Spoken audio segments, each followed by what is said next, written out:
this is Kara Mayer Robinson. Welcome to Really Famous, where I talk to famous people, but I cut through the fluff and superficial stuff to get to who they really are and how they really feel. Today, my guest is none other than fashion guru Tim Gunn. What you see on Project Runway, which he co-hosts with Heidi Klum, is totally what you get. As a mentor to contestants on the show, he is always generous, encouraging, honest. He's exactly the same guy in real life. Tim does not sugarcoat, he calls it the way he sees it. You'll see for yourself as you listen into our conversation. You'll hear Tim explain how he decides what to wear on any given day, how disturbed he is about our new political climate. He'll explain why he cannot stand being on the receiving end of a gift. He will also dish on how he feels about the Project Runway judges. I first met Tim when I wrote a piece for the New York Times about what he does on a typical Sunday. Since then, I haven't gotten him out of my system. So when he accepted my invitation to be a podcast guest, I was thrilled. And when he invited me into his New York City apartment, I very happily accepted. We were originally just going to talk about how his routines have changed since the last time we talked, but before we knew it, 3 hours had gone by. So I'm just going to give you a trimmed version. I didn't take out too much, but enough so that you'll be able to listen to the podcast without spending half a day doing it. Enjoy. How are you, Tim? I'm excellent. Thank you so much for doing the podcast today. I'm thrilled. Listen, I'm thrilled just to see you again. I have to say, our New York Times piece, I can't believe it was 2 years ago. It was. Because people still bring it up. In fact, they just refer to it as your New York Times piece. And I said, you mean my Sunday routine? And they say, yes. And it's phenomenal. And it's also made me the friend of all the guards at the Met, because they read it or heard about it, and they know how much respect I have for the institution, the fact that I dressed up to go there this morning. Anyway, it was a lovely, wonderful piece, and I'm forever grateful to you for it. I actually have a conference call this afternoon with the showrunner for Runway, her boss, and the network about having this coming season of Runway be plus size. I'd love to do it. And I need your help. Or do we not say plus size? What can we call it? No, I know, and I read about this too, that it's not plus. Isn't there a new size? Not plus. No, it's still plus size. Are there certain things that are like, they call curvy? No. That's not a thing. That's a shape. That may be within a brand, they may. But generally speaking, what is it? It's just plus size. It's still and plus it means size. You're 14 or above. What should it be? I don't know. I mean, ideally, I think it shouldn't be anything. I think that clothes of every size should coexist in one department within a store. I don't think it should be that you have to go somewhere else to get sizes 14 and up. I think it's despicable. I think it's disgraceful. I mean, all they can do is make more money. So why are they doing this? Why are they doing this? Do you have a theory? Well, if there's a correlation between what designers have told me and what retailers haven't, they haven't told me anything. What designers tell me is, I'm not interested in her. And then when pushed further, they really get their back up and say, I don't want her wearing my clothes. And my response is, if you can help her look great, which you should be able to do, then everybody wins. Right. Remind me, I feel like it was last Project Runway. Oh, the winner? Yeah. Ashley Tipton with the most hideous clothes in the history of the show. What was that about? I'll tell you exactly what it was about. It was about the judges pandering to her because she does plus size clothes. At one point, during the one time I got to interact with the judges, or the one time I have to interact with them, otherwise I wouldn't at all, I accused them of pandering, and Nina said to me, but I mean, I just have to say, I so admire her courage. I said, her courage? Yes, her courage. I said, you mean you can't quite believe that she's brave enough to leave her house every morning? And Nina said, yes. So during the final presentation, after the runway finale, when we are back at our set and we have one garment from each designer, it was Kelly, Ashley, Candace, and somebody or other. And Nina is looking at Kelly's garment and she's saying, oh, she said, it's a cheerleader costume. And I was so pissed off. I said, oh, okay, you want a costume? Okay, so Kelly's model's missing a pom-pom. Ashley's model's missing a magic wand. Candace's model is waiting for Halloween, and it was Edmund. And Edmund's model's waiting for the tango music to start. I mean, he said, if you want to talk costumes, they're all costumes. And then Heidi said, this is Heidi's way of shutting me up.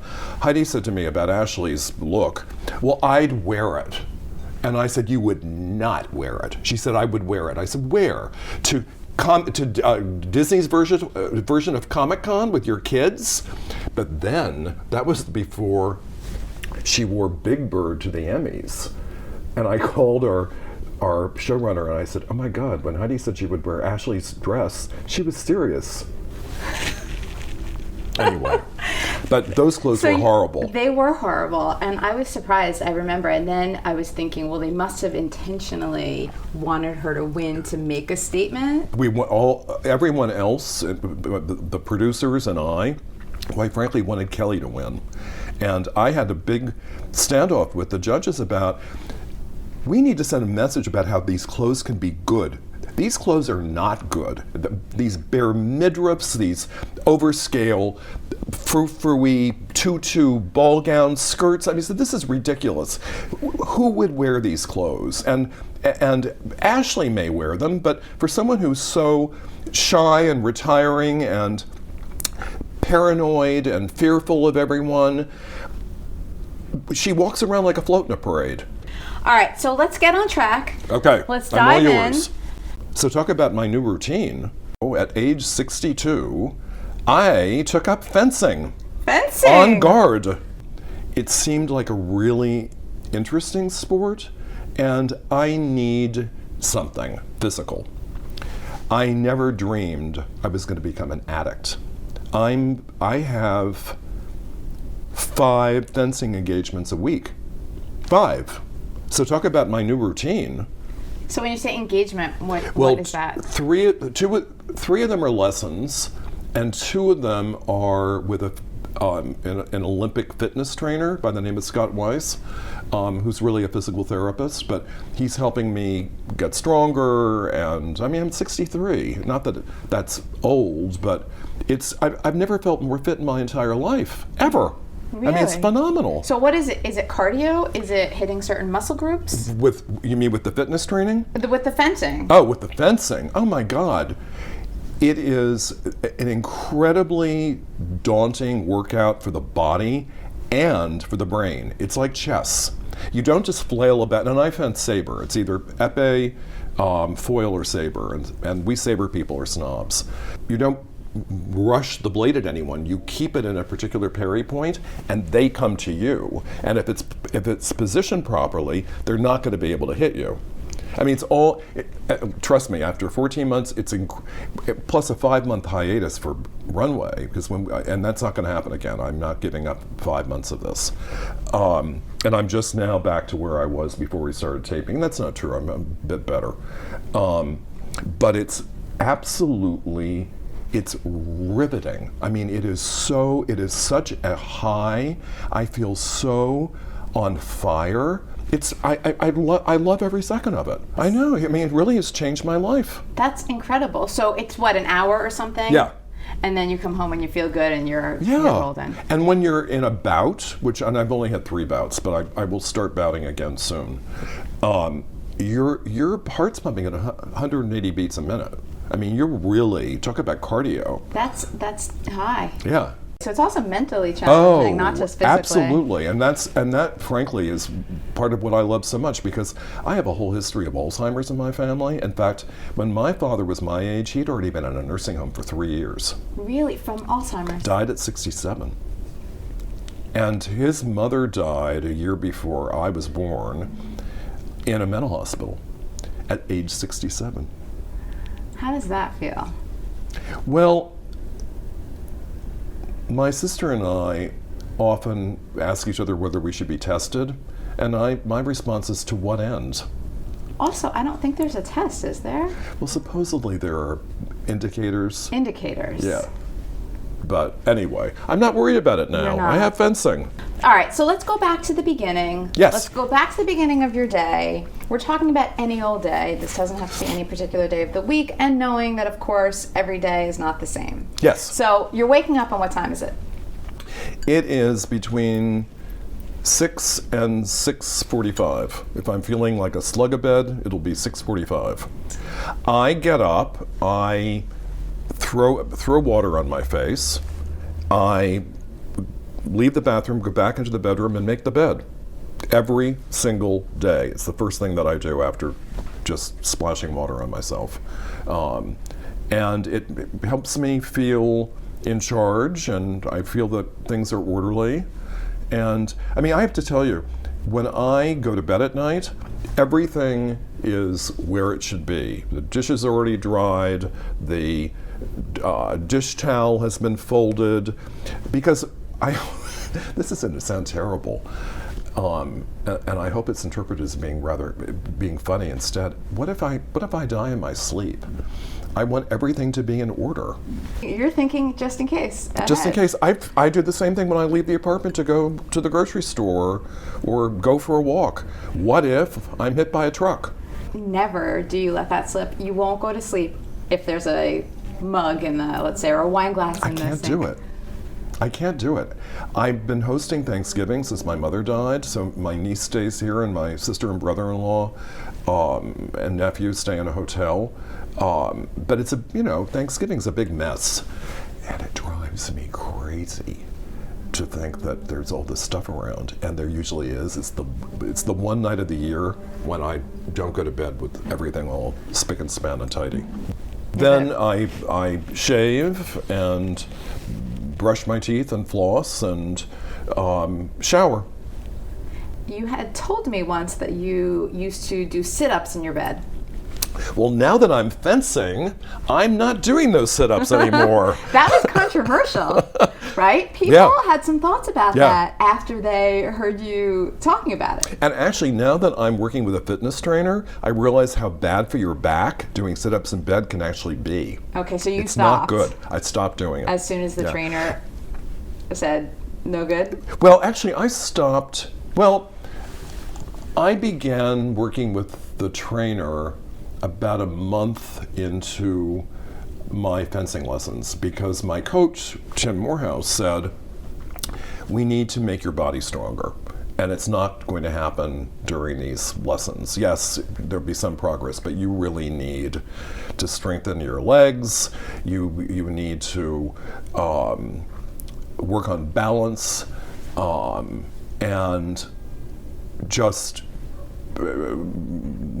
things need to improve, or you're never going to get anywhere with this. And I have to tell you, I went into a panic. I thought, fitness trainer? I mean, at that point, I'm 62. What? This is crazy. But then when I met Scott, he's such a sweetheart, and he's works with so many athletes at so many, at much higher levels than me. But he's an expert in physical therapy, and in fact, I was with him last evening, and I referred to this as a clavicle. He said, no, that's your scapula. It's not a clavicle. Is this your clavicle? Yes. Okay. Go to the head of the class. Okay. Exactly, that is. Okay. So no more sit-ups in bed. No more sit-ups in bed. So you shower, and then what? Then I have my huge dilemma of the day. What am I going to wear?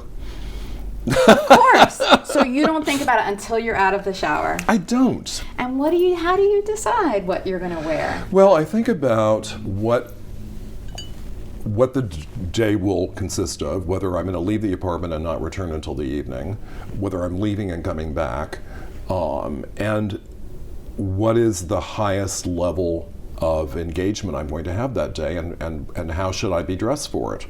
And I will share this with you, even if it's that I don't have anything other than a conference call. I'm going to at least wear a coat and tie. I mean, otherwise, I should just stay in my pajamas and robe, which I'm not resigned to do. Though I will also tell you, now I go to City Diner almost every morning, early, and of course I'm going to get dressed up. I mean, I will tell you, one day I came out of City Diner and I was wearing a turtleneck and jeans and a sport coat, and I thought I looked perfectly acceptable. And some gentleman came up to me and he said, "I can't believe you're dressed like this." I said, "What do you mean?" He said, I can't believe you're this dressed down. And he said, I think he even said the words, "I'm so disappointed." And I thought, well, gee, look around. I'm the only person who's not wearing sweats. Right, you probably look incredibly put together. Well, thank you. I thought I did. Sure, but he probably was just not used to seeing you without a suit pant. Yeah, I mean, I thought I'm going to have to call an ambulance for this guy. He's about to collapse. That's crazy. And it's right here in my own neighborhood. So that was City Diner. So normally, though, you're gonna look at the highest level. So what's gonna happen on the day when there's something more than a conference call? What are you putting on? I'm putting on what you're seing me in now, a suit. Can you describe it? Sure, I'm wearing a chalk stripe suit. The base of the suit is, what would you call this color? Blue? Inky? Sure, inky an blue. inky blue and a beige chalk stripe and a floral wool tie and a God, my vocabulary is leaving. Gingham. Thank you. Go to the head of the class again. And of all topics, I love that it. with you too. No, I'm suddenly tongue-tied. What is it? It's gingham. It's gingham. A gingham. Blue and white. Dress shirt. Dress shirt. Okay, beautiful. Do you hem and haw over what you're doing? Oh, yes, all the time. So what goes through your mind? Well, I am very tactile and visual, so I pull things out of the closet, I'll put them on the bed, I'll look at the options, and play around with shirts and ties and pocket squares. So you don't have set ensembles? No. You keep mixing things up. I do. Okay. And so what's one of the meetings or something or other, I'm saying meeting, but I don't know, where you would really be tossing and turning about what is appropriate for this occasion? Well, television probably more than anything else. If I'm going on Jimmy Fallon or Seth Meyers or even if it's Good Morning America, because there's so many unknown factors. What's the host wearing? Or in the case of Good Morning America, all the hosts, and I just figure all I can do is be me. Right. So I can't be trying to wear complementary colors or matching colors because I don't know. Though I will tell you something funny about other television appearances, especially scripted television, where I talk to the costume person and they tell me we'll bring X, Y, and Z as options. We don't want to see these other things. For instance, we don't do pattern mixing. Various forms of instruction. So I usually wear to the set what I'm told not to wear because this won't be an option, and I've been in a car in it, and it's wrinkled, and it's not an option. So I have the things that have been prescribed. Invariably, I get to the set, and the costume person or people and the director and the head producer say, "Oh, you look great, but this is what you told me not to wear." "Yeah, but now that we see it, you look great. Wear it." "But I brought what you told me to bring." No, wear this. I'm not surprised. You're going to walk in anywhere and you're going to get that treatment. I am surprised by it. I still am. Well, you break all the rules and they work. Well, but right? And they do work for me. They I do. Have to say. So what show? What would that be? Well, in the case that's in my head right now was How I Met Your Mother. How did that come about? I honestly don't know. I feel like it must have been NPH felt like he liked your style and your personality and wanted Well, you Neil on. probably had something to do with it. I mean, the wonderful thing about my blessed, beautiful, lucky life is I don't chase anything. It's not as though I say to my agent, "Oh, I want to be on How I Met Your Mother." It's just things happen. They do. People Which come is to nice. you. Yeah, it's really lovely.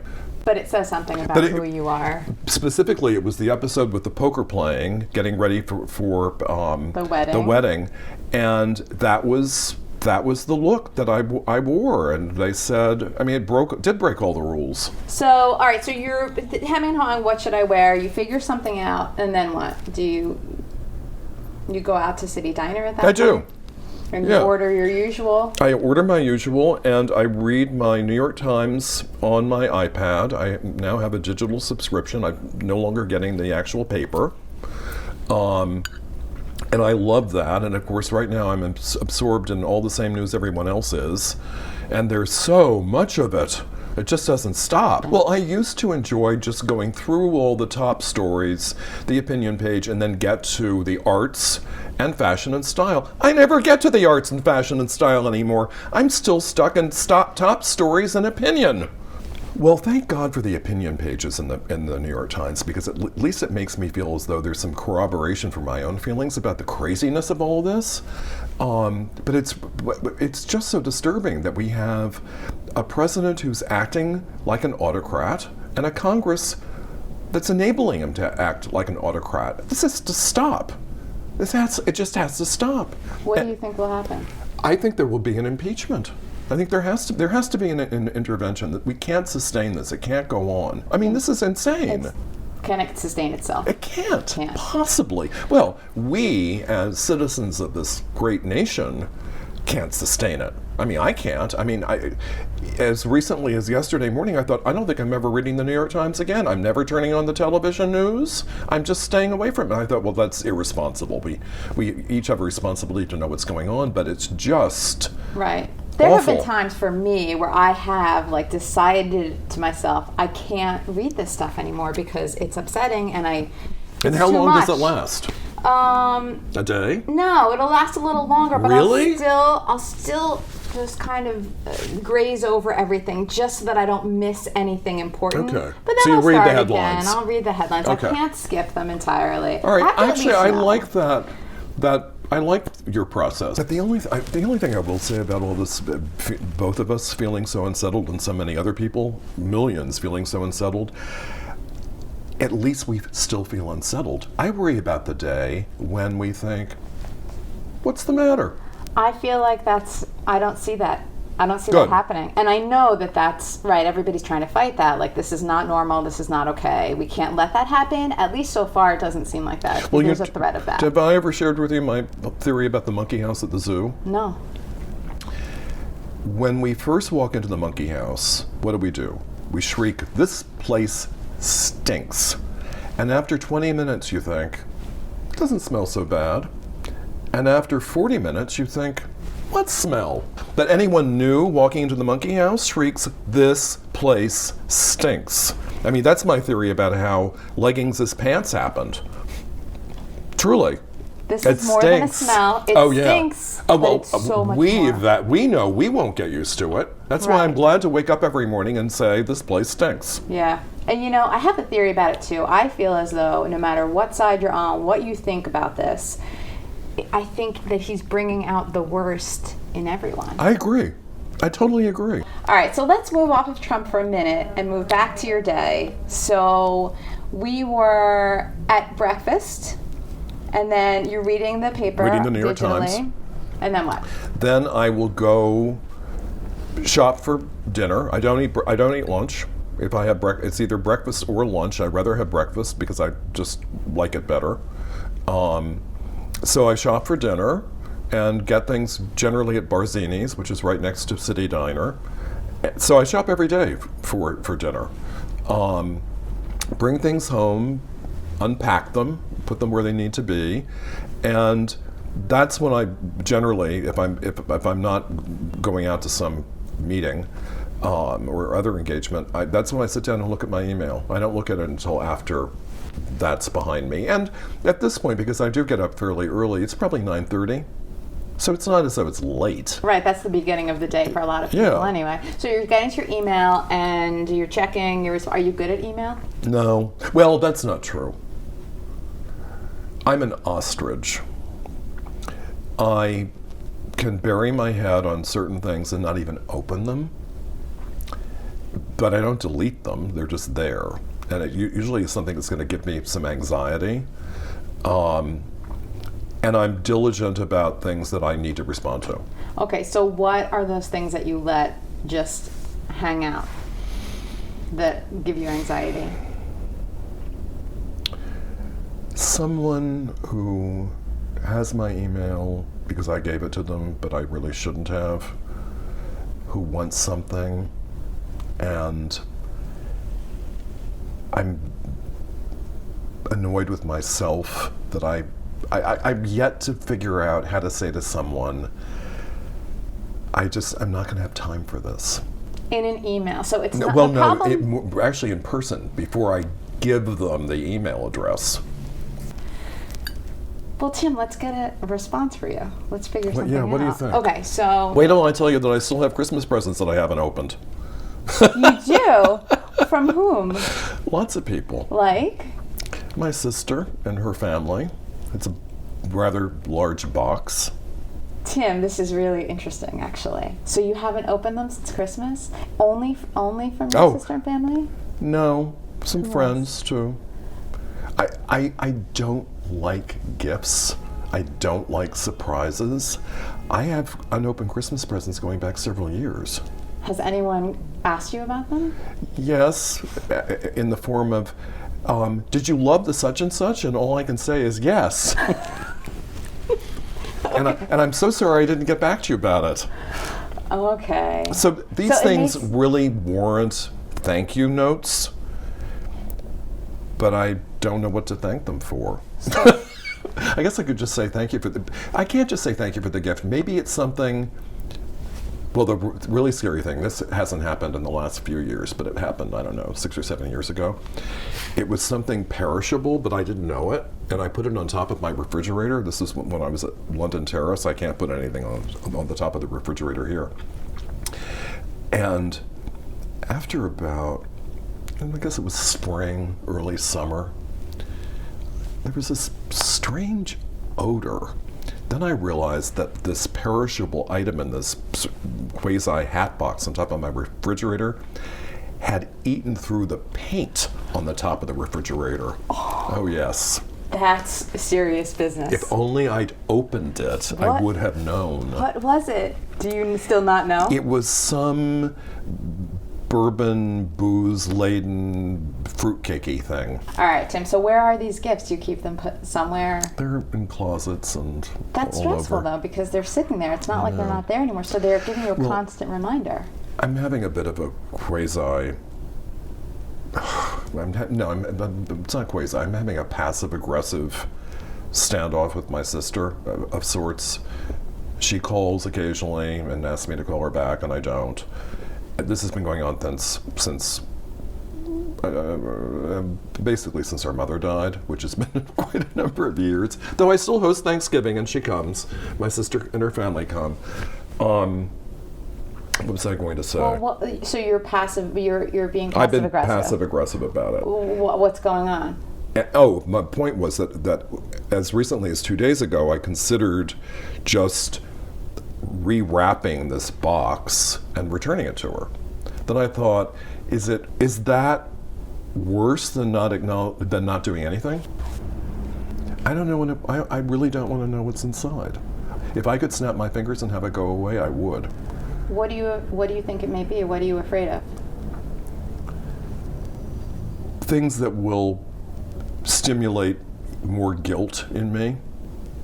What do you feel guilty about? Well, you really are good. I was about to say, I believe she hasn't forgiven me. More appropriately, I should say, I haven't forgiven myself for putting most of the burden of my mother, our mother, on her. At the same time, I'm making excuses for myself. She wasn't working, I was. She had the ability to be in Bethany Beach, Delaware, and live there in her house, and I didn't. I mean, I couldn't. I mean, well, that's not true. I could have taken a leave of absence from my job at Liz Claiborne. I guess I could have told the producers at Project Runway, sorry, I'm not available this season. But I didn't want to do that. I didn't want to put my life on hold. And because she could and did, I didn't feel it was necessary. But then I think she's held resentments towards me. I'll tell you, now that we're talking about this, I'll get to the core of my anxiety about what's in the box. Yeah. The mystery contents. Because since Mother has died, my sister tends to use gift-giving occasions to give a little thing for Mother. Since when Mother's household was split up and we talked about who gets what, I said, you take whatever you want, and if there are things you don't want that I do, I'll tell you, but take whatever you want. And she took a lot, which I feel no resentment towards. It's fine. So she uses these gift-giving opportunities to give me a piece of Mother, in a manner of speaking, and I don't want it, and I don't want the reminder. But it's, in some ways, I think it's, for her, it's a kind of dig. I don't know. It's unnerving. And part of it is because, boy, I'm going to reveal all sorts of things.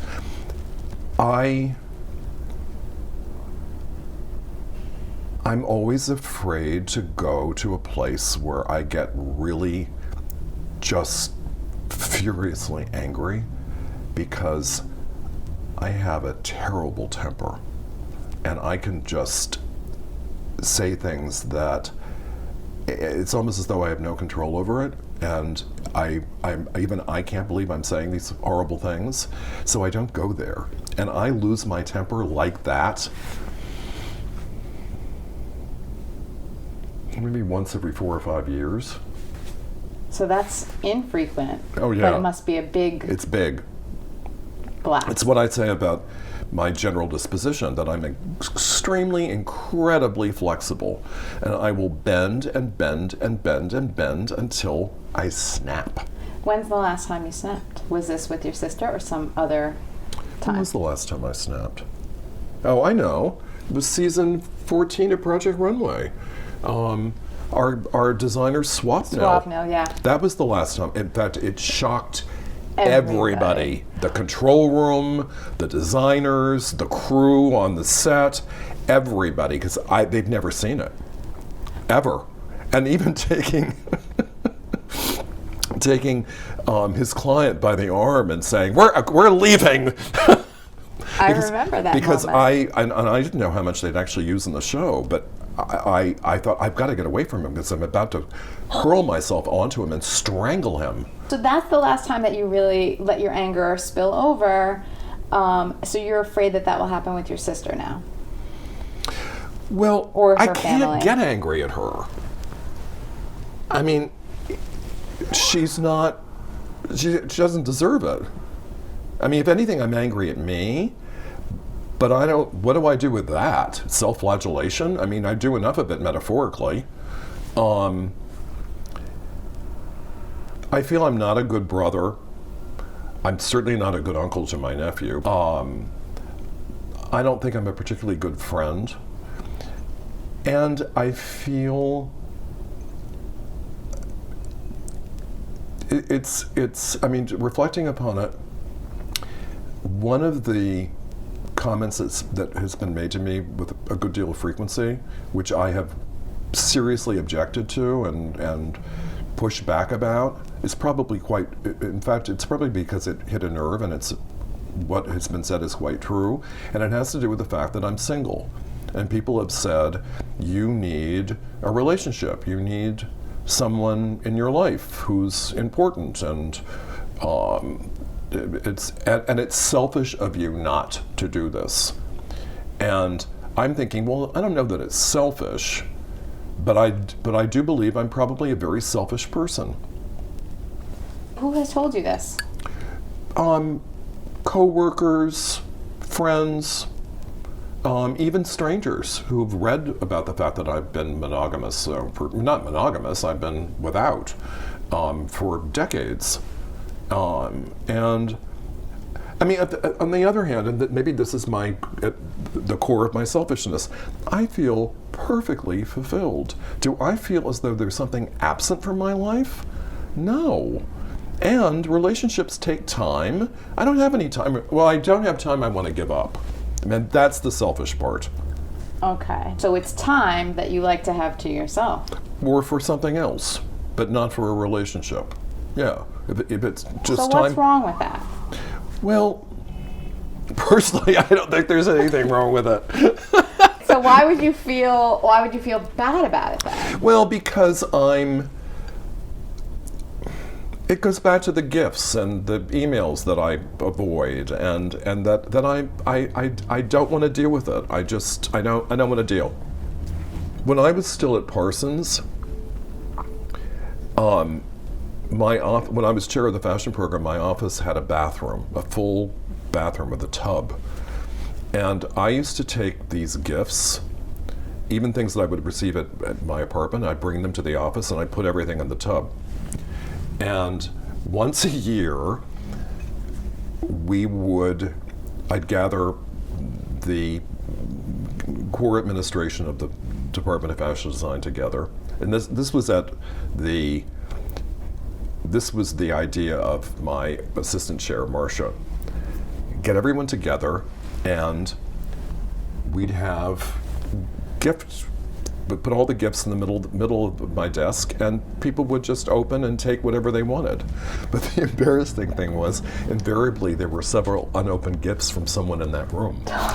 Oh, that's brutal. Did anybody say anything about Yes. it? I gave this to you, and you haven't opened it? Oh, I'm sorry. Here, let me take it. But you know what maybe it is? It goes back to the relationships. I don't want to have a string attached to anything. And this gift is a string. What does the string do? It's connective tissue to another person or people, and I want to cut the connective tissue. I am so lucky to have so much in my life, and I have a lot of stuff on my plate. So I'm very prone to say about invitations to things, including through my agent and my publicist. Movie premieres, red carpet stuff, I only do what I have to do. If I'm making a presentation, if I'm introducing someone, if it's related to my own work, then yes, I'll do it. But otherwise, no, I'm not doing it. I mean, so I love these. I love times when I don't have an obligation. I don't have to do anything. I mean, for me, it's I can walk around this apartment with a smile on my face at those times. I cherish them. I love it. So you don't feel like then that you are missing out on something when everybody is telling you that you are? No, I don't feel it at all. Yeah. So the gifts, when you get one, you think to yourself, oh God, oh no. And the email, or before you get the email, somebody says to you, Tim, I'd love for you we should do blah blah together. You say, tell me more about it. And you really are thinking to yourself, go fuck yourself. You need to find a gentler way to say what you really mean. Someone found some wonderful business card size greetings for me that say, no. Do you understand no? Just to hand out. You you say, let me give you my card. I still have them. I probably should start using them. It speaks for yourself. Yeah, do you have a card? Yes. But what if, honestly, you were just to take like a direct, because you're known for saying in the workroom, can I be direct? Yes, I am. So what's wrong with being direct and saying, because it sounds wonderful, but to be honest, I'm very limited on time. It will only take an hour. Don't worry about it. I'll work it around your schedule. I've heard it 10 million different ways. I'll come to you. I'll bring a car. Don't worry about it. Surely you've got an hour, and that's all it'll take, I promise. And it'll be an hour door to door. It's like, oh my God. I understand and I appreciate that, but still I'm going to have to pass, and I feel just terrible about it. Oh no, but you don't understand. This is a really worthy cause, and it'll help us raise so much more money. Well, at that rate, Tim, you do pull the card out, because if they haven't gotten the hint by then, come on. Oh. There's a fundraiser for a charitable organization who stalks me at City Diner, and I have already rehearsed the story for her. And since I have rehearsed it, of course, I haven't seen her during the time that I have this whole thing memorized. But it does seem to me like the direct route is usually the way to go. Yeah. And you know that, you practice that in most areas, I think. I do. So you bring that over to this part too. So for example, your sister, I think I have to tell you, I have a problem with getting gifts. It's been sitting here for a long time. It makes me feel uncomfortable. It's nothing personal. I hope you're not offended if I give it back to you. I like it. Thank you. You're owning it? And I probably will ensure that she won't send a gift again. I like it a lot. All right. It's the right thing and the mature thing to do. Yeah, I mean, in terms of my relationship with my sister, it was Mother's death that was a decided turning point. Well, let me take it a step further, having to do with that. Mother died in Lewis, Delaware, in a hospital.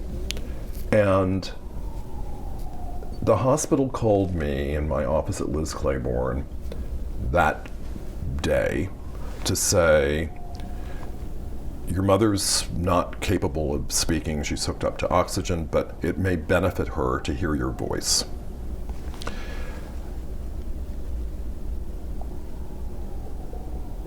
In terms of this is it, she's going, this was the most definitive call I've ever received.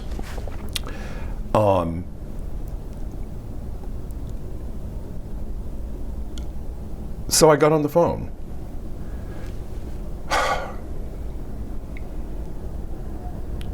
And I told her to let it go.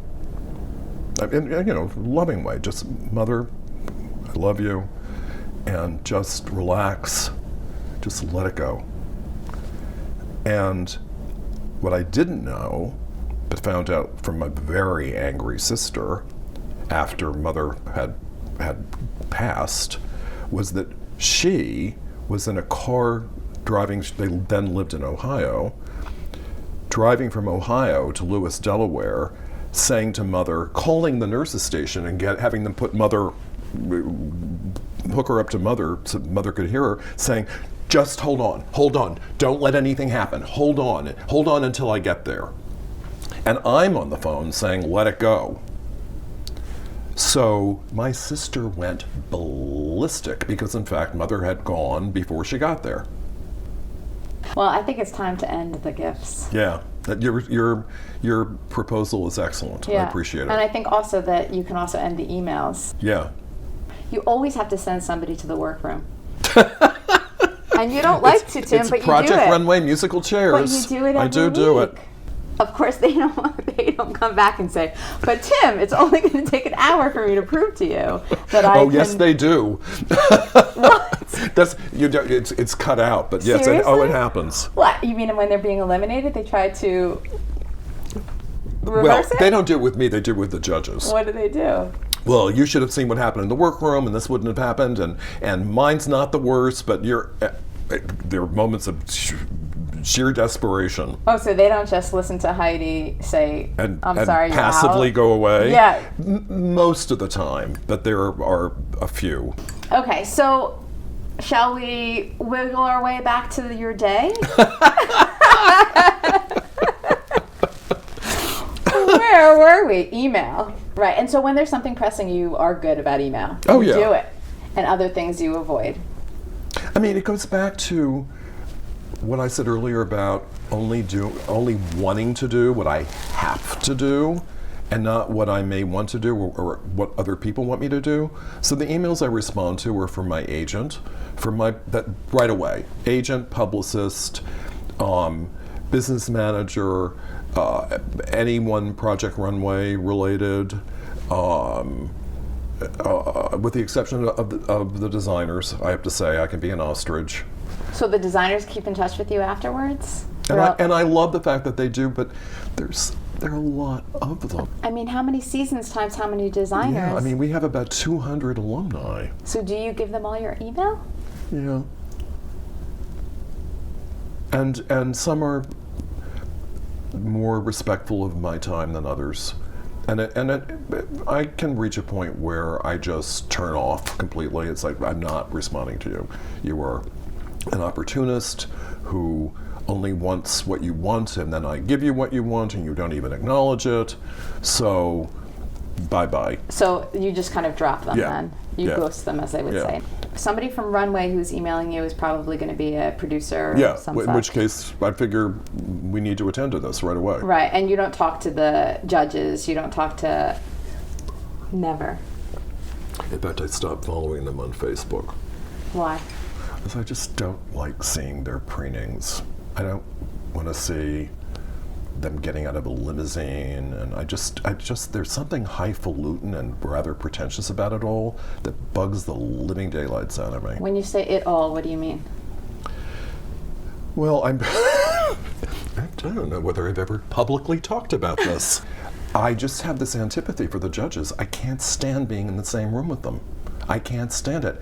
And when I have to sit with them for the runway show, which is a new iteration since season 12, which I didn't want to do. I mean, I'm in the room anyway, but the producers wanted the audience to know that I'm there, visibly there. Thank God for the guest judge who's between me and the standing judges, because I can talk to that person.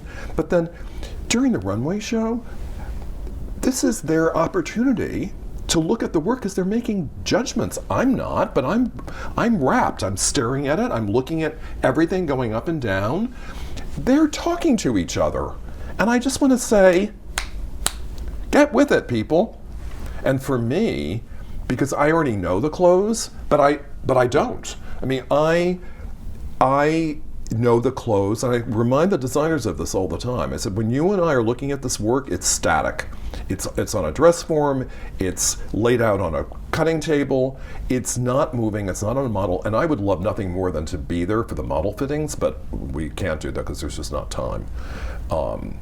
Because we'd have to have it all on camera, and I'd have to interact, and the models are in and out of there in 30 minutes, and that's, I mean, my critiques, when there's 16 designers, that's 4.5 or 5 hours. Woo! I mean, it's cut down to 5 minutes on the show, but I have a responsibility to these designers. At any rate, where was I going with this? So you and the judges do not get along. Or you do not, I'm not going to say that, but you don't. Oh, no, I think your statement is absolutely accurate. I think Okay. they have as much antipathy towards me as I do towards them.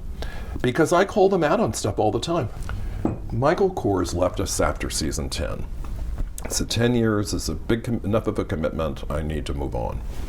Thank you for your service. We're going to miss you terribly, and I mean that sincerely. We miss him terribly. Zach Posen comes in. After the runway show, the models come through the backstage but have to pass by the judges' chairs to exit the auditorium at Parsons when we were still at Parsons. We're not there anymore. And beginning with challenge 1, models are coming through. Zach jumps up and starts examining the clothes. And I screamed from the back of the auditorium, point of order, get away from the models and the clothes. Point of order. And he's looking at me, and I said, this is a matter of fairness.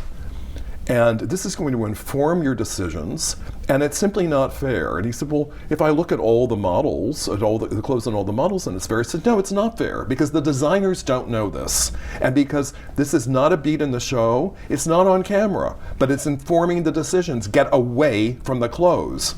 Well, it continued to happen. I continued to be shrill and angry about the whole thing, and was very accusatory of the producers and the network for not stopping it. I mean, why are you pandering to him? This is not fair. And I'm not going to go to the workroom and tell the designers, well, psst, psst, guess what?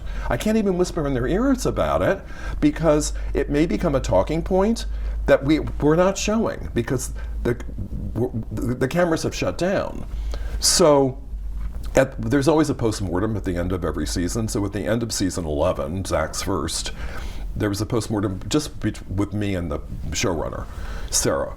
And Sarah brought this up, and she said, now, about that whole model thing with Zach. I said, thank God you're bringing this up. This can't continue. She said, no, actually, we want to formalize it. And she was right. She said, it's not going to go away, so let's work with it.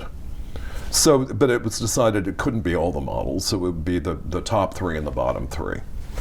And I will say, as much as I kicked and screamed about it, the very first challenge at season 12, I was so happy to have it, because the judge, and I think they left this in. The judges would have given the win to the student to the designer I would have failed. And also, I will add, things have been and continue to be very tense between Zach and me. And it began with Zach telling all 16 designers episode 11, or season 11, episode 1, they're all on the runway. He said, I just want you to know something. I believe that everything I've ever heard from a teacher, and then he looks over at me, and I'm way back over there, or a mentor, has never been good advice. So the next thing I know, Lifetime is coming to me saying, how would you feel about doing the workroom rounds with Zach? And I said, well, how would you feel about having Zach do the workroom rounds on his own?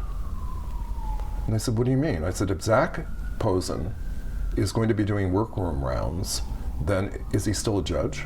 Well, of course. I said, well, that's a conflict as far as I'm concerned. I am not a judge. I'm not making a decision about their fate.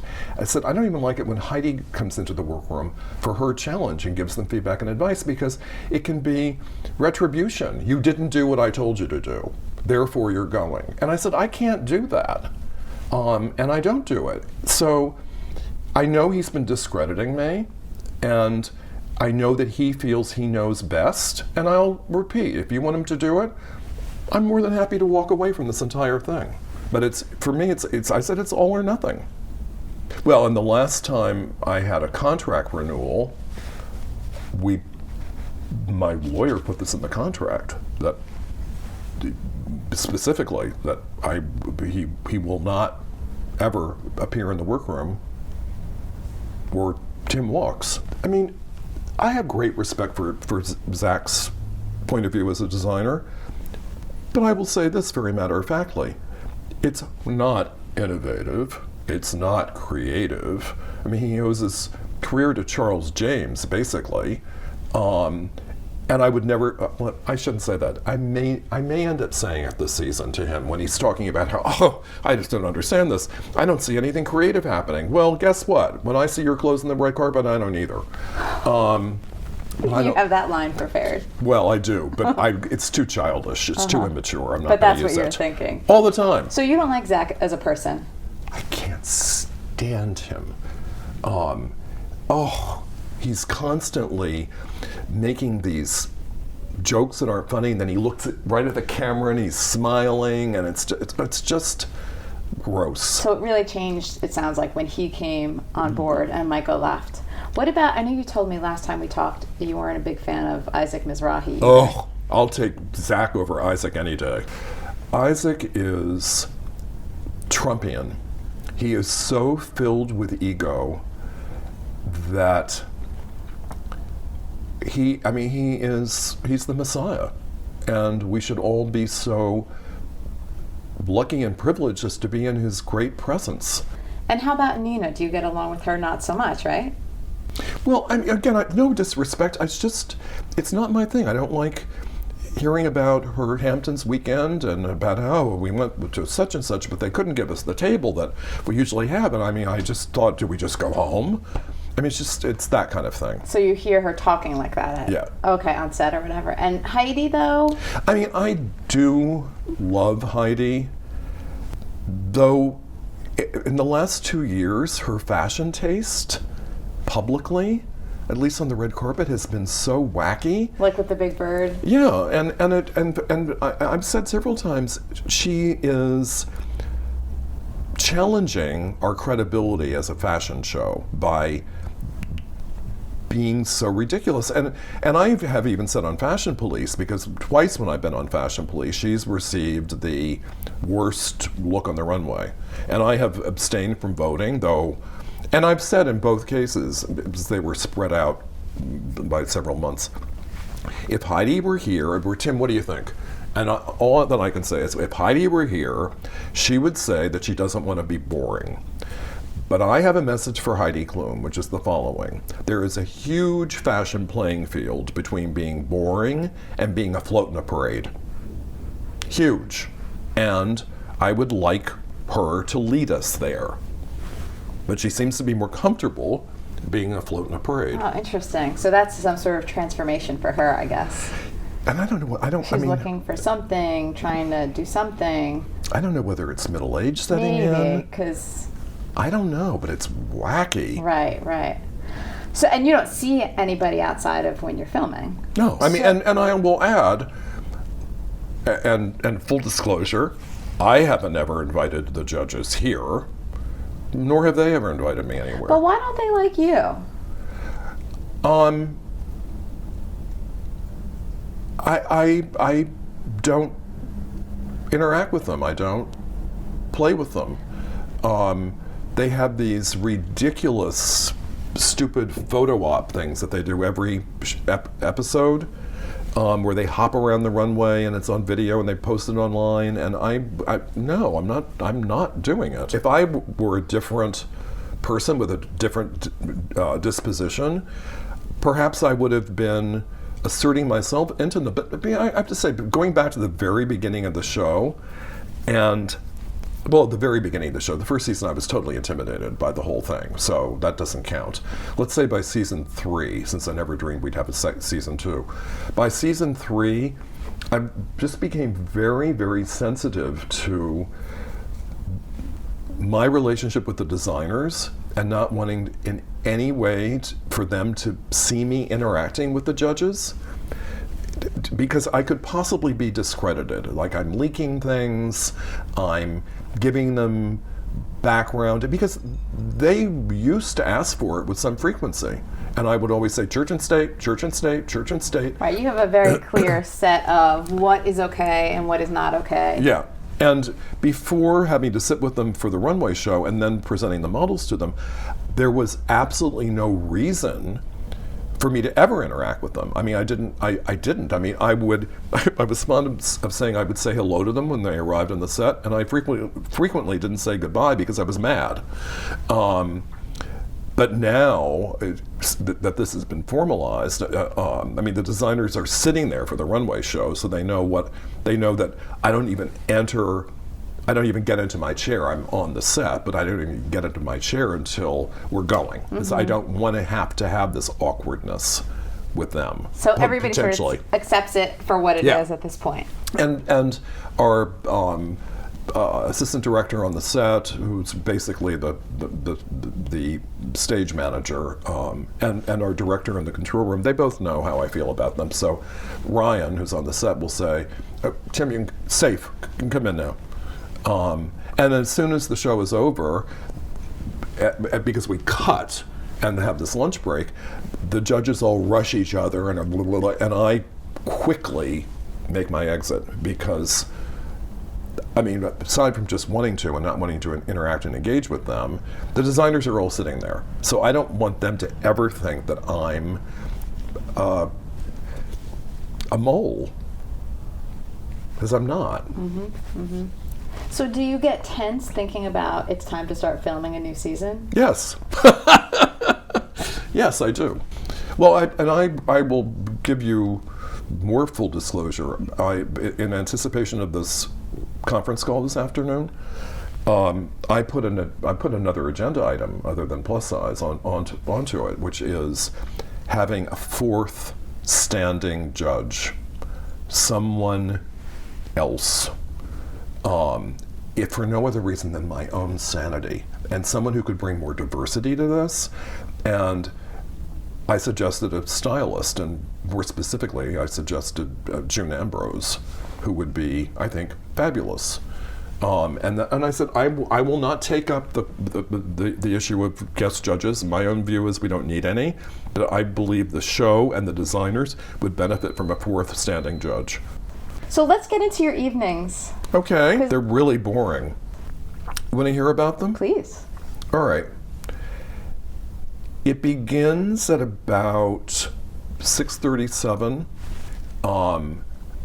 I have my Amazon video library. Every single night you're going to think I'm crazy. Well, you're in a good position to render that. I pour a glass of white wine. I watch an episode of Two Fat Ladies, the cooking show that's from Britain. It's hilarious. And so I watch an episode, sipping my wine, halfway through the episode though, and they're 29 minutes long with no commercials. I pause it. I make a 100-calorie microwave popcorn Jolly Time thing. It's just the right size. Have that with the rest of my glass of wine. Then I turn off the Two Fat Ladies, put that away.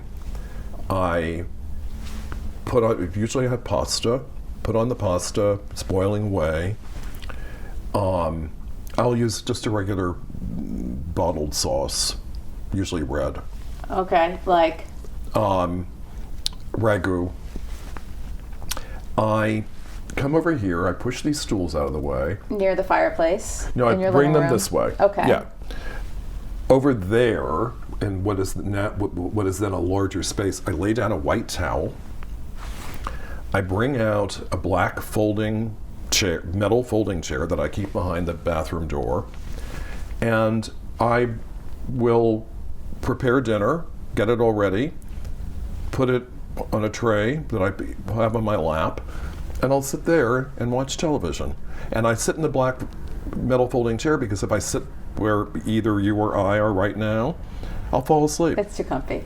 And I'll just fall asleep, and then I'll have pasta and red sauce all over the upholstery and the rug, because it's happened. So is that why you put a white towel down in case? Just in case. Or is it for the bottom of the chair? It's a little bit of both, but it's more of a just in case. I really do believe in being prepared, just in case. Okay. It's like putting everything away before going to bed, just in case. So your TV is on? Yes. And what's on it? I'm usually watching either HGTV or something I may have DVR'd, which will be The Big Bang Theory or Life in Pieces, which I love. Hilarious! I love that show. I do too. I'm crazy about it. I am not a big sitcom network either. Watcher, but that one stands out for me. Isn't it great? It's so funny. Some of them fall a little flat. Well, who's your favorite? Because you know they split it up into three or four. That's what I love. So and the ergo Life in Pieces. Yes. I love Colin Hanks and his wife. Same. Yeah. They are so funny, and both of them. Yeah. I think they nail it. They're just great. They're just great, and the writing is different. Yeah. I'm eager for the return of Bates Motel, like a train wreck. You just can't turn away. It's well done. I love HGTV. I feel it's very therapeutic. What's your favorite on there? Love it or list it. But only Love It or List It. Love It or List It 2, I'm not a fan of, because I like Hillary and David, who are the hosts of Love It or List It. And House Hunters, no? You know, I like House Hunters International. Of course. Yeah, it's the voyeur in me. But Right. House Hunters proper, I've grown tired of. I'll only watch International, Yeah. and only if it's in a place that I feel like Yes, being at the moment. exactly. Okay. Yeah. So you're watching some of that. What's on? You're catching up, and then what? Then I do the dishes and go to bed. And when I go to bed, I read. Okay. And there's no like grooming routine or anything like that. Oh, all the grooming happens in the morning. I mean, I groom in terms of I brush my teeth, I put on moisturizer. What moisturizer? I use Lab Series for Men products. Okay. And what's your grooming routine in the morning? Well, the cold washing of the face before making the bed. Then I shave, shower. Get out of the shower. I use an under eye. It's not a concealer, but it's a puffiness reducer, and more Lab Series moisturizer. I mean, that part's pretty basic. Okay. Because I found products that I really rely upon and know work well for me. You stick with them. Yeah. Okay, so you're getting ready for bed then. Are you changing out of your daily clothes? Oh, the daily clothes go before I turn on the two fat ladies. I am in my pajamas and my robe for that. It happens 6:30 to 7ish. So I'm fixing dinner in pajamas. Yeah. A flannel bottom, and a t-shirt top, and what's the robe? A cotton robe. Okay. What is the greatest book that you have read in the last year? Well, I am totally obsessed now, and it's not knowing that we would have Trump as a president. I became obsessed during the whole campaign with The Fall of Rome. And I've been reading tons of Adrian Goldsworthy's books. Right now I'm reading his biography of Augustus, first emperor of Rome. Pretty scary because that was the beginning of the end. And I'm rapt because the parallels to society and culture here today are so horrifyingly accurate. It's just beyond. And in some ways, if in fact this is the end of our democracy, I don't want to sound like such a fatalist, but I'm believing that could be the case. That means that Trump is Julius Caesar, who was Augustus's predecessor, and as we know, was assassinated on the Ides of March.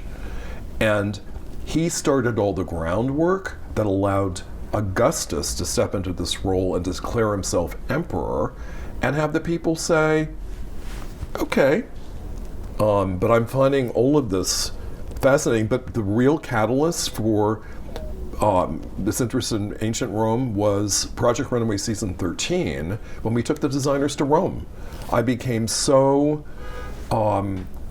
Italian obsessed, but more specifically Rome obsessed, and just visiting the Colosseum and all the antiquities and the ruins. It was just so inspiring, and I'd been there before, but for some reason, it had been 25 years before, and I was ready to receive, and that was the catalyst. And then to have all of this political stampede happen and so frighteningly correspond to the books. So what do you think will happen next? You already told me you think there will be an impeachment. I'm thinking that it will be an impeachment that takes the whole White House out, and that there will be some major intervention of some kind. Where a large part of it is wishful thinking, because I just can't see us going on like this. I mean, it's just the behavior, and not just of Trump, by his whole entourage. including all the cabinet, I won't say all, but most of the top cabinet positions, it just seems to be thumbing its nose at these great institutions and the great institution of the office of the president. And when people say, "Oh, you need to," about me and the words that I speak, "you need to show respect for the president of the United States," well, I believe I probably show more respect for the office than the president himself does. So, I mean, it starts there, and I feel so sick for the Obamas. I mean, they're just spat at every day by his administration. There's that priceless photograph, or excerpt probably from a video of Mrs. Obama and Mrs. Clinton exchanging eye glances. That's a classic It says moment. everything. You know the story behind. So talk about what's in the box. When Melania Trump arrived at the White House the morning of the inauguration. Yes. I never heard what was in the box. Well, we don't know. Oh, we still don't know. But Mrs. Obama's stink eye look at the photographer wasn't about what's in the box. Did you hear what it was about? No. It was about the following, which says everything. The Trumps arrive in front of the White House in a car. Trump gets out, barges up the stairs, leaves Melania to get out by herself, open the door, close the door, come up many paces behind him, and Mrs. Obama and the then president are both like, what kind of oafish behavior is this? It's the day of the inauguration. It's the future president and first lady, and he just has absolutely, he appears to want to have zero awareness of the new first lady. And she's just left on her own out there. It was rude and abrasive and oafish, but that's exactly who's in office. Have you ever met Mrs. Obama? No. You have? Oh, many times. Really? Including sitting with her at lunch. She is just magnificent. So, what was the occasion, or were the occasions? Oh, it's the same occasion every time. I am part of the nominating committee for the National Design Awards through the Cooper Hewitt Smithsonian National Design Museum, and have been for a very long time. And the First Lady is the sponsor of the National Design Awards. So every year, the First Lady hosts a lunch for all the nominees and the winners, because they're known by then. And it's a grand lunch for 150 people in the White House. And during the Bush years, I never wanted to go, so I didn't. And it was always you and a guest. Well, once the Obamas were there, everybody wanted to go. So it was, you can't bring a guest, it's just you, fine. So the first year I went, I was at Mrs. Obama's table, not next to her, but at her table. In fact, we were opposite each other, and tables around. And I was seated next to Mrs. Clough, who was then the wife of, well, she was the wife of who was then the secretary of the Smithsonian.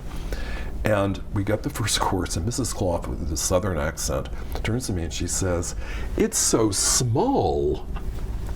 Mrs. Obama hears us. It's the first official lunch for this event. And she rises and she says to the whole room, "I just want everyone to know," I've just heard a comment about the size of the first course, "I just want everyone to know that when we arrived here, we inherited all of the cooking and plate preparation habits of our predecessors." And she said, "I was struck by how much food we were throwing away, and it made me sick." So she said, we have 3 courses for you. I would much rather have you eat everything, leave here, and go get an ice cream cone than send food back. That's amazing. It was absolutely Yeah. amazing. And was there anything left on the plates? No. Did anyone go get an ice cream cone? No. So the following year, she's at the podium greeting everyone, and she says, and how lucky, I'm going to burst into tears, how lucky am I get to sit with Tim Gunn. And sure enough, the seat next to me that was empty was her seat. But get this, The First Lady of the United States leaves the podium. She comes through the room to get to the seat. I'm the only, forget about gender, I'm the only person at the table who rose.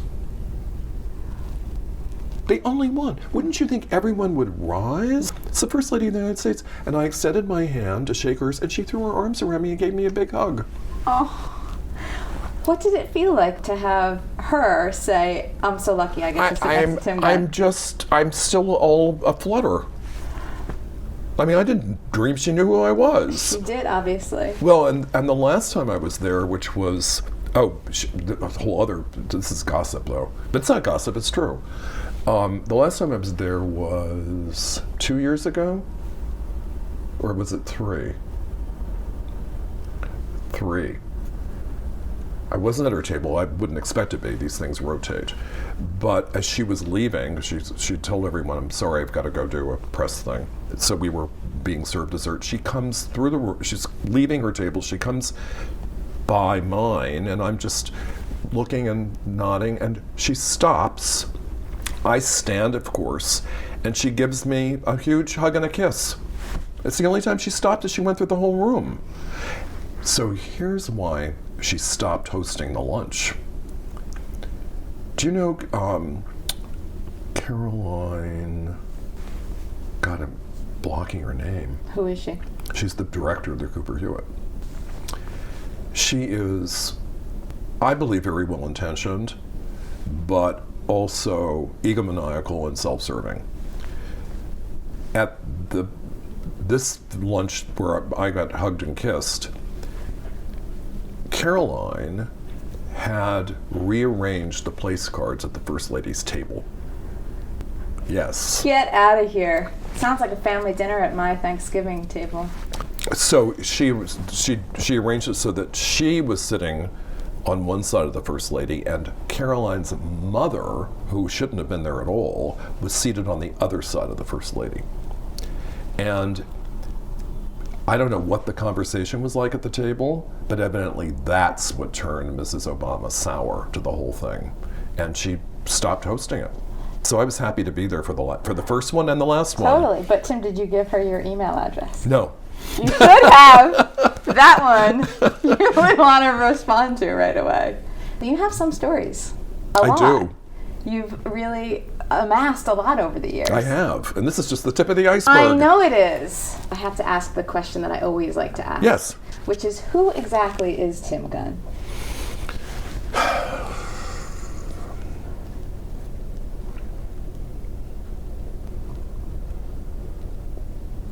Well,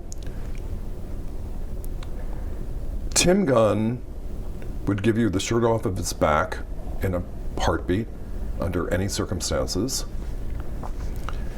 And if Tim Gunn knew that you were paying a surprise visit to him, he'd be the first one to turn off all the lights and stack furniture in front of the door. Have you done that before? Close. What happened? The person went away. Were you able to see who the person was? I knew who the person was, because there's a very small list of people who will simply surprise you. And they're the ones who will tell the doorman, I'm here to surprise him, so don't call. But the doormen know not to do that They anymore. know now. They do know. Can you tell me the whole story? Oh, a kind of a stalker story, where somebody just insinuates herself into your life and wants much more from you than you're ever possibly going to give. And it began with someone purchasing me through a charity for lunch, and then it just accelerated and escalated, and it was not pretty. So she was really stalking you? Yeah. How did you handle that? Ignored it. Did you have to get help to? No. Okay. It just eventually went away. So she continued. Until the next time. Oh, jeez, Tim, you have people coming from all over the place. But I bet you never do those charity I just agreed to one dates because of a neighbor who is lovely and wonderful, and he's a cantor, and his wife is a doctor, a pediatrician, and they're great. And he asked me for the sake of their temple, and Well, I said yes. They vet. But guess what? It's only an hour for coffee. Okay. Isn't that a familiar line? Oh, yeah, I think you So were the one. it's only an hour. It's only an hour, Tim. You must get recognized too when you're walking around, No, right? I never think anybody knows who I am. What? Oh, please. I ride the subway several times a day. I'm And on it people all the don't time. recognize you? Well, if they do, I don't hear anything about it. So I couldn't be happier. Yes, because I'm thinking, I can imagine people are kind of stalking you. They're emailing you. The designers are calling. Everybody. No, but that's within the family for the Okay. most part. I mean, they're the occasional strays that I give information to. And I but think also- I'm getting that card. You should get that card. But I think also people, when they see you on TV, they feel like you get a sense of who you are. Well, and they're quite right. Yeah. That is who I am. And who doesn't want to know Tim Gunn? Oh, well, Anna Wintour certainly doesn't, but that's a whole other story. That's another story for another day. Yes. All right, let's go into the speed round. Oh, all right. You ready? I'm all set. All right. When I wake up in the morning, I feel. Happy to be alive. When I go to bed, I feel. Happy to be alive. But just in case, Just my in- apartment will be ready. Right. My best health habit is. Walking. Where do you walk? As many places as I can. I'll only take the subway if it's a pretty far distance. I mean, I'll even walk to Times Square from here. Okay, so that's a couple miles. Yeah. Okay. I see you love walking around the city. I'm crazy about it. Will you just wander like a flaneur? Yeah. I mean, but I usually have a destination. Okay. Even if it's just to go to Book Culture on 112th Street.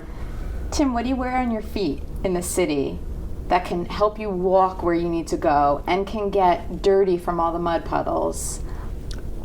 Well, if you're wearing leather, it's easy to clean. If you're wearing anything that's canvas, it's not. So, regular leather shoes. Do you have a favorite pair? I never know what a favorite pair of shoes will be until I actually declare them to be favorite, because then I wish I'd bought 2 other pairs, and I didn't. Right now, I'm romancing a pair of Bass-Weegan-like Italian loafers. My number one stress buster is. The television. Actually, that's not true. My number one stress buster is a cocktail. Which kind? A Manhattan. On the rocks. I'm absolutely addicted to. Microwave popcorn. My favorite store is. Oh, Suit Supply. My guiltiest pleasure is. Microwave popcorn. Throughout the day, I am constantly thinking about. A cocktail. My worst habit is. A cocktail. My favorite place in the universe is. The Metropolitan Museum of Art. My favorite person in the universe is. Mrs. Obama. Something I adore that I'd never wear in front of other people is. My flannel pajama bottoms. No one has seen them. My biggest pet peeve is. Athleisure. Athleisure is a validation for wearing gym clothes. I don't believe in it. You should only wear them when you're working out. Is it a fad? Will it end? If anything, I think we're getting sloppier. So I think this is just, I think athleisure is probably the future of fashion. What do you see that you hate? Sweatpants, oversized clothing, bare midriffs, which are all part of athleisure, those little exercise bra things. Yeah, too much skin. It's just, and I'll repeat, leggings is pants. It's all part of the same thing. When did that happen? A legging is not a pant. It can certainly show, but you don't want the upper part to show. I mean, it's not, and if you've ever walked behind it on a going up a set of subway stairs, it's way too much information. One thing nobody would believe about me is. That I cherish being alone. And the last question is, in 5 years, I'd like to be. fencing competitively. Excellent. Tim, thank you so much. I feel like we've known each other forever. Don't you? Yeah. And I could sit here, I could hang out with you all day. That's every how I day. feel. Now, but listen, it's an hour of therapy. I'll start paying you. You're superb. Well, thanks. You're really good. I mean, I would put our conversation among the top 3 interviews. The others being Terry Gross and Charlie Rose. Please, I don't know because what there's to say. depth. We have time and we can build depth. I adore Terry Gross. I do too. She's so good. Well, you're Terry Gross. Well, Tim, thank you. I don't know what to say. And Charlie Rose, of course, too. And I feel so much better and better positioned to deal with my idiosyncrasies.